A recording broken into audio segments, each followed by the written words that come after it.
Do you think one mind is better than many? Neither do we. A University of Chicago Booth School of Business MBA is for curious and collaborative people who value different perspectives and ideas. Chicago Booth takes pride in empowering and being empowered by women of diverse backgrounds. We believe that fostering an inclusive community creates an environment of analytical, open minded inquiry and produces knowledge with enduring impact.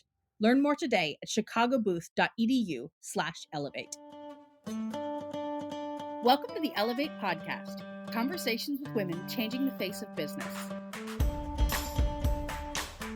Hi, everybody. Welcome back to the Ellevate podcast, History Makers. I am so excited for you guys to get to hear my guest today. She is Jessie Fuentes. She's the first woman, first queer Latina, and the youngest leader of Chicago's 26th Ward. All kinds of history being made. We talk all about other history makers as well, like throughout the podcast, because she's had so many interactions with others. We talk about her election night, which she tells a really funny story, and I loved it. We talk about her Puerto Rican roots. We talk about generational trauma and healing. We kind of talk about everything under the sun. So let's go ahead and get to it now.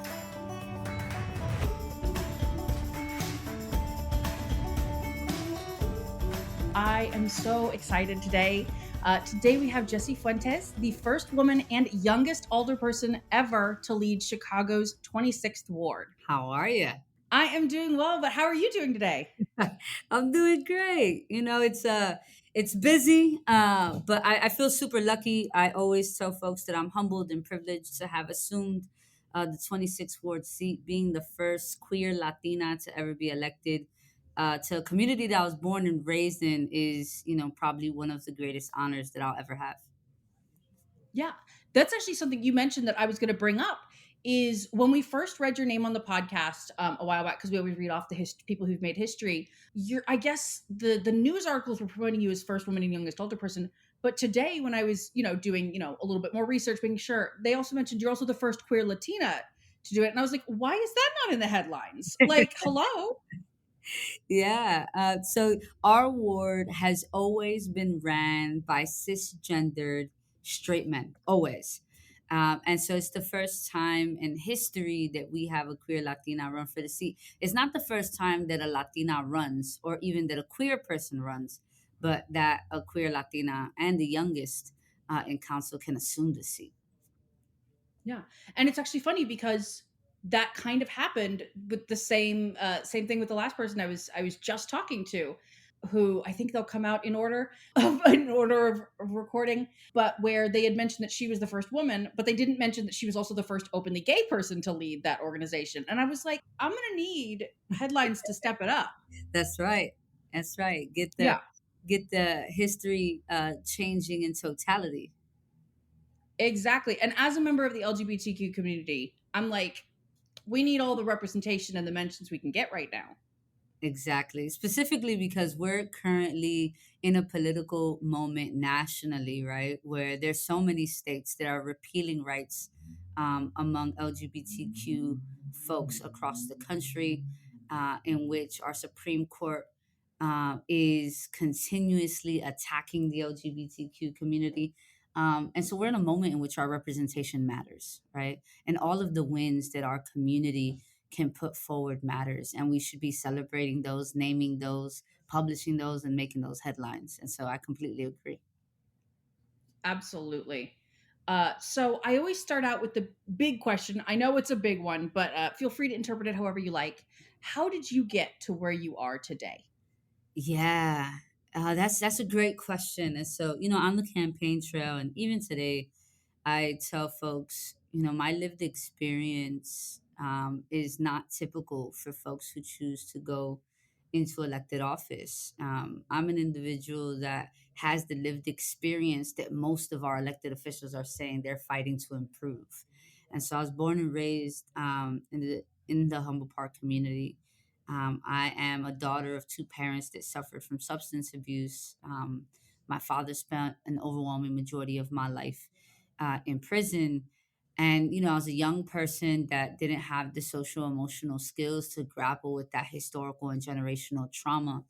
And so, as a young person, I got into a bit of trouble. I have a juvenile and early adult record for getting into two fights because I didn't know how to talk through my emotions. And I was super lucky to have encountered a small alternative high school called Albizu Campos after being expelled from a Chicago public school on the Northwest Side, where cultural competency and political consciousness was the center of their curriculum. And so, I began to learn about colonialism. And I'm Puerto Rican and Cuban.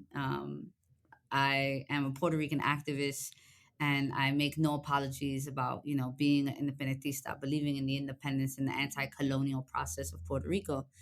And I was sitting in these classrooms at the age of 16, 17, learning about systems of oppression, learning about homophobia and transphobia, learning about historical and generational trauma. For the first time ever in my life, my lived experiences began to make sense.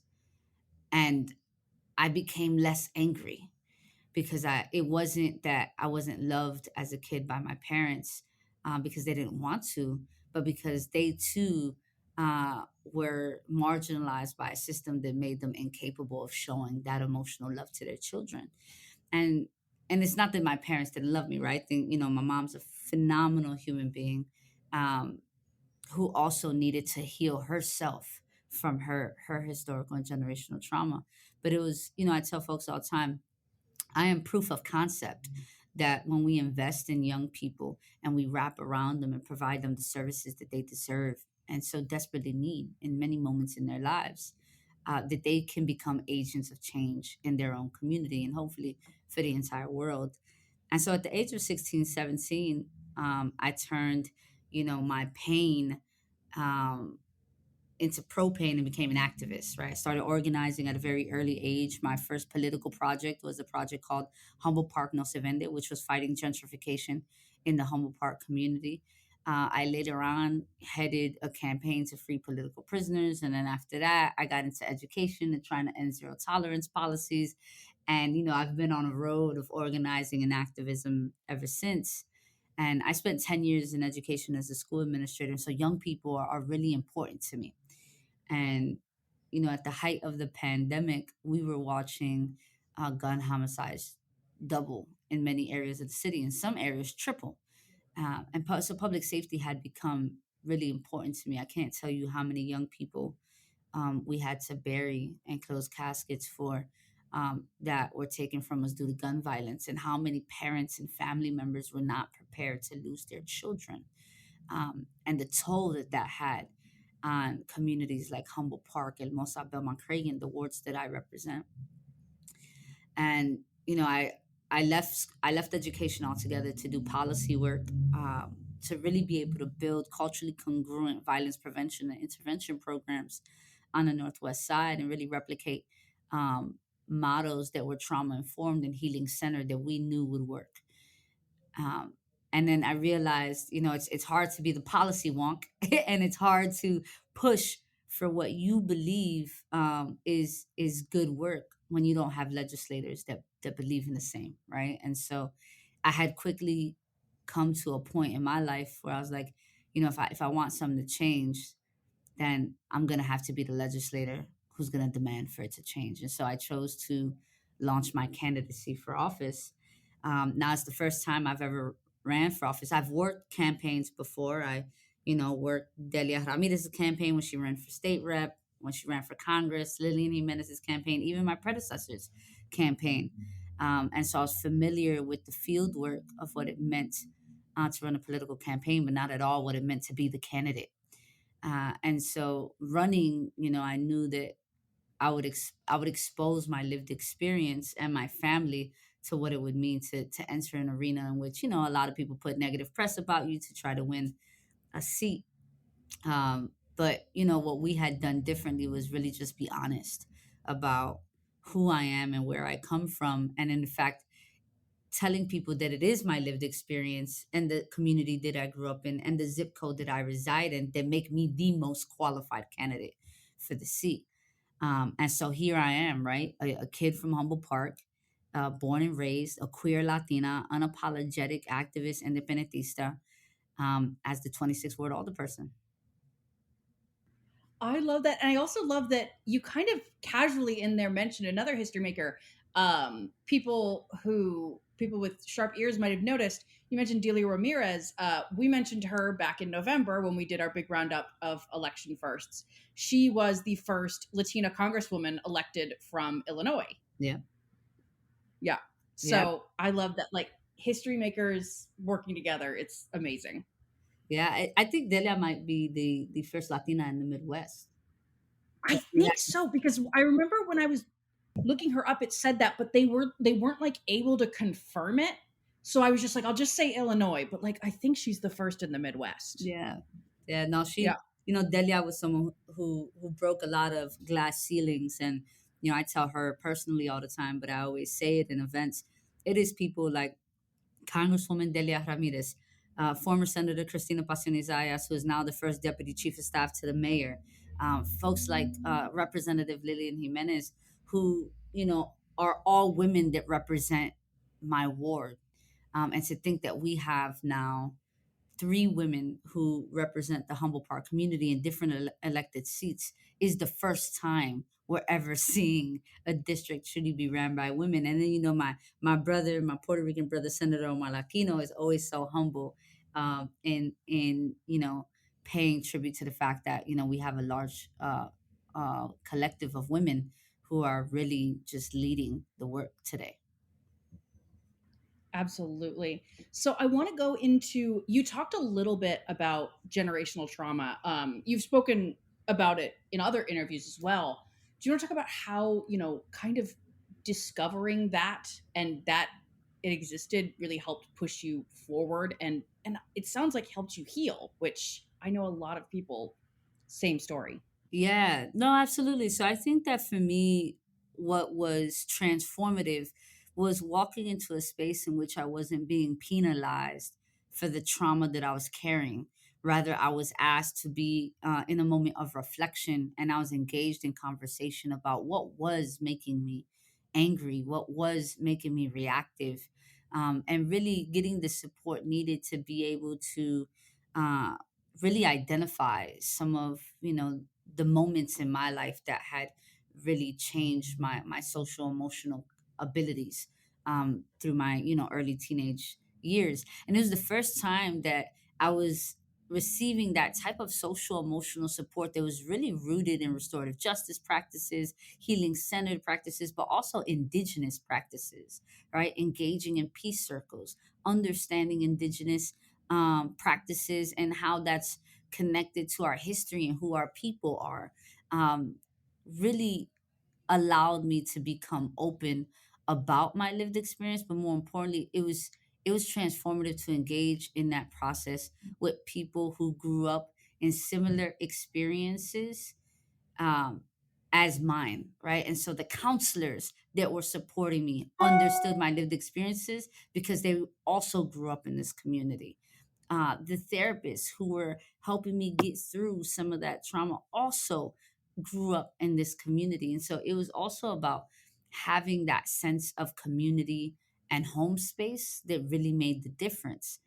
And so I'm 16, I'm 17 years old, and for the first time, I'm learning about what does it mean, right? To be able to truly heal by getting that individual social emotional support. But what made it transformative and political was understanding that my individual experience is connected to a greater community, right? And that my healing was also my community's healing.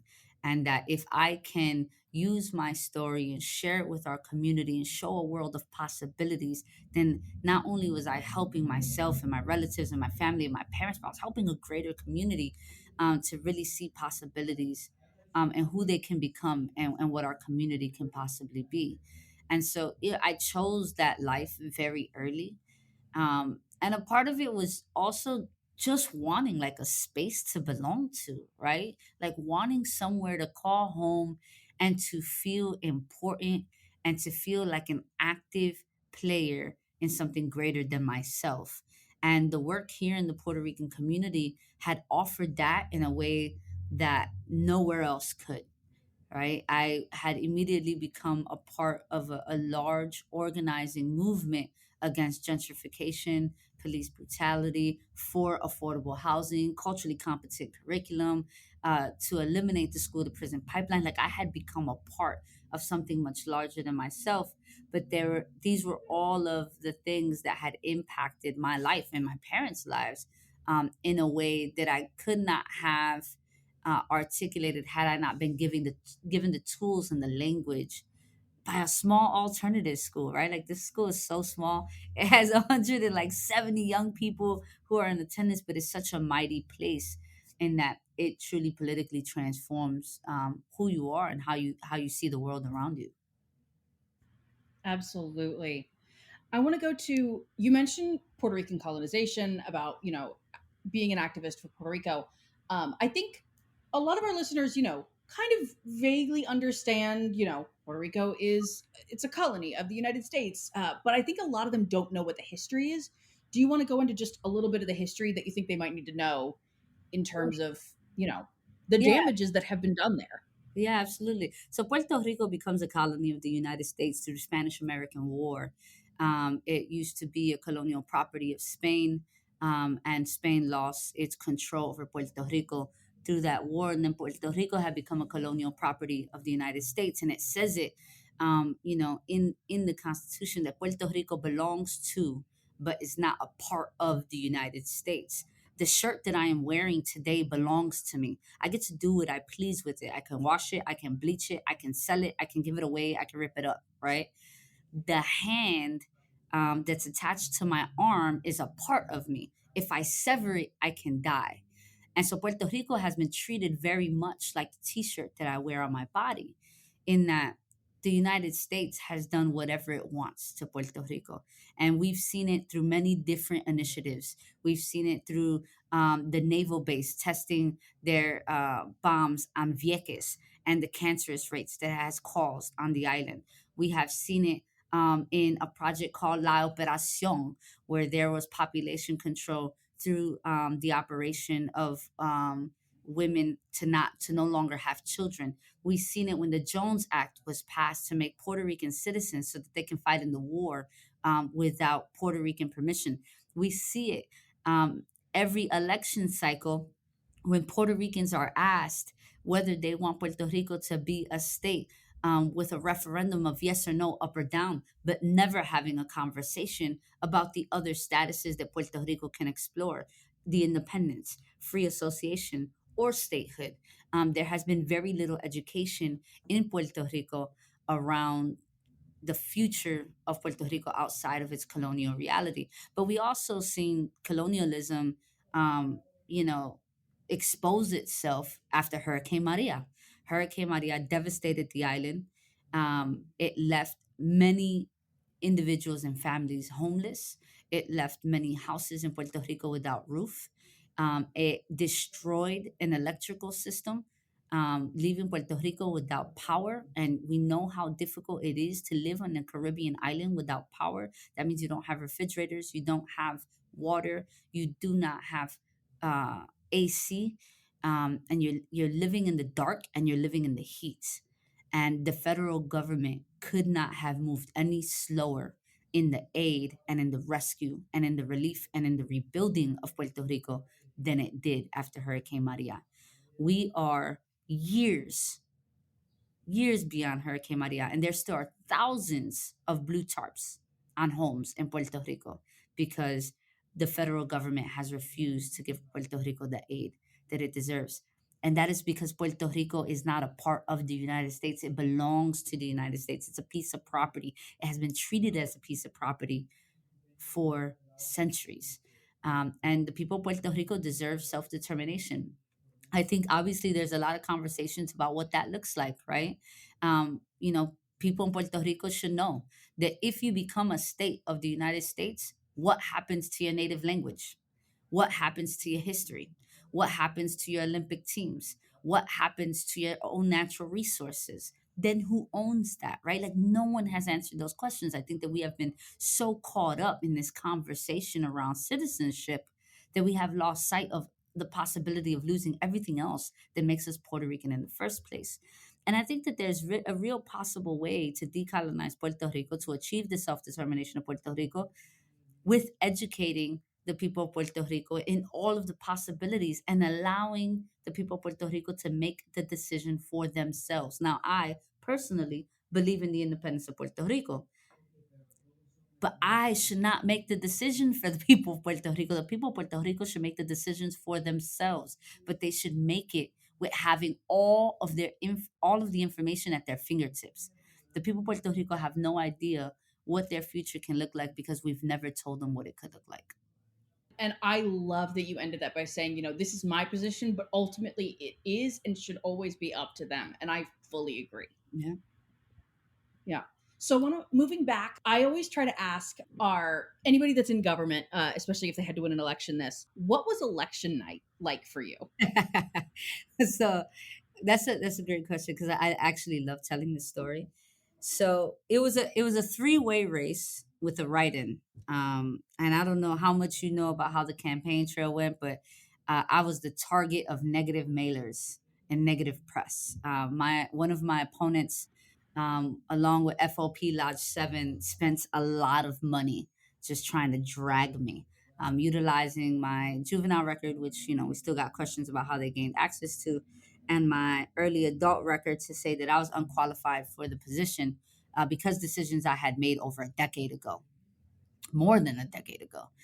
Um, and so I woke up on election day and, I had convinced myself I was going into a runoff. I was like, look, go out there today, have fun, meet the voters, thank them for coming out, thank them for always opening the door for you, tell your story again, but be ready to get to work tomorrow. And I had mentally prepared myself, right, to be in that space.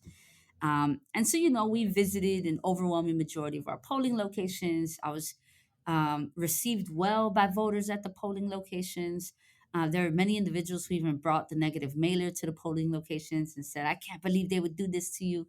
Yeah, how dare they? I'm voting for you for sure now. And I remember going back to the campaign office after every polling location closed, and my wife, um, Becky's her name, told me, I really think that you got this. And I was like, I don't know, don't jinx it, don't say nothing. Like, it felt good out there, but one would never know. And we had a high percentage of mail-in ballots in the 26th ward and early voting in the 26th ward. And so, we start getting all of the polling tickets. And it was just like one precinct after another. I had one. And, I think we were maybe 20 precincts in, and I have 32 precincts, by the way. It's a ward with a lot of precincts. We were about 20 precincts in, and I had only received two tickets of precincts that I had lost. And the precincts that I had lost were new precincts to the 26th ward. There are precincts that we had picked up from the 36th ward. Um, and I remember receiving the last two tickets. And I'm looking at my campaign team and I'm like, someone do the math. Like, is this right? Did we win? And so, everyone counts and they're like, yeah, we got it. And I was like, no, we have to count again. we have to count again because we were in the campaign office, but we had a party at Gamers Hall on North Avenue, and I kept getting phone calls that the room was packed. There were hundreds of people there. Where was I? People were waiting for me, and all I could say is like, I don't want to show up not knowing if we truly won. And then I kept telling people, I need to know, which speech am I giving? Like, am I giving the winning speech? Am I giving, we got some more work to do? Or am I giving a concession speech? I need to know, which speech am I giving? Um, and my campaign manager, Chris, was like, I need you to go to this damn party and tell them you won. So I was like, all right. So I get in the car. And at that, I got to Gamers Hall and WGN had not called it yet.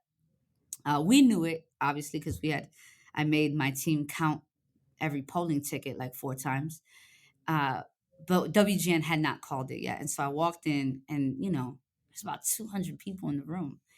And everyone's like, you won. And I was like, we don't know that yet. We don't know that yet. And I think it was like 10 minutes into us being in that space, and WGN gave me that blue check mark, and that room went insane. Like, that room went wild. And I was just grateful. I was shocked. I think that, and I tell this, I think I still walk into my office in a bit of disbelief every day, feeling super humbled that, I have the privilege of having this seat. Because winning this seat, is a message to every young person that, it doesn't matter, the decisions that you made as a young person. It doesn't matter what neighborhood you grew up in. It doesn't matter what zip code you reside in. Whatever you want your future to look like is completely possible, and no one should stop you from doing that. And that's what that win meant for me that night, right? I woke up the next morning and I thought I was dreaming. I couldn't believe that, we had won, and that we had, avoided a runoff after all of the negative press, after all of the negative mailers, after all of the effort to really drag me, that we would still have been able to take the seat. And, I made a very early decision, to say that I wasn't going to run a negative campaign against anyone. And I have feelings, right? I have opinions about who my opponents were and what they represent, and, where their moral compass lies. But it wasn't up to me, to make that decision for our voters, right? Our voters needed to make an educational decision on who they believe would be the best person to move the 26th ward forward. Who would be the individual who's going to work hard to sustain families against gentrification and displacement? Who was going to build a better and safer community for our families? And they did. They decided that for themselves. And I didn't have to put out not one negative piece against anyone, to win. And I think that we showed the 26th ward, but we also showed the city, that we can do politics differently. That, you don't have to be a wealthy individual, a business person, or a lawyer to be an elected official. That you can have progressive politics. That you don't have to use old school machine politics to get your seat. That you just do the groundwork. That you meet people where they're at. That you show them that you can lead with love and care. That you have the tools and the language to articulate the problems, and that you have a sense of what real solutions can be, and how you're going to bring them to bear. um, that you can be an elected official that is going to lead with honesty and transparency, and keep your moral compass intact. And that's what we achieved on February 28th. And so I'm lucky, I'm privileged, I'm humbled, I'm grateful, and, still every day in a bit of disbelief. I love all of that, and I especially love that you ordered your own recount, because usually it's the opponents that are like, no, no, no, no, do the recount, and you're like, no, no, no, no. Can we make sure of this, please? Yeah. Yeah. Yeah. So I cannot believe we are at time, but we are somehow at time. But I want to finish out. You actually touched on my final question a little bit earlier, but I always like to finish this out. I ask all of our history makers, because if you're the first, you always want to make sure you're not the last. And we all stand on the shoulders of others who've made history before us. So I always That's ask, right. yeah, who is a history maker or history makers that inspired you? Yeah.